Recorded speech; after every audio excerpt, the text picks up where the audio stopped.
So yon mga peace, para po sa mga nagtatanong ano daw po ang mga requirements po na hinahanap pag mag-a-apply sa Hungary.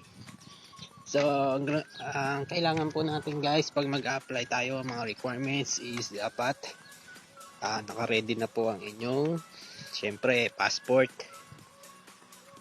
So passport, IREG, PEOS, NBI, PSA, UMID kung meron po kayong UMID ID.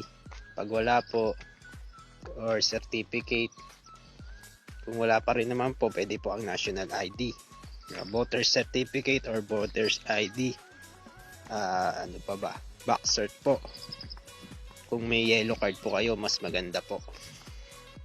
Tapos COE po, pinaka-importante. Kasi kailangan talaga with experience po tayo kapag tayo mag-a-apply po ng factory worker po, lalo na dito sa Hungary. Dali nyo na rin TIN ID kung meron kayo. So yun lang naman guys, yun naman yung mga kailangan yung dalhin dyan. At siguro sasabihin naman sa inyo kung ano pa yung mga kailangan, lalo na doon sa mga may asawa. Yan, yung mga marriage certificate yan.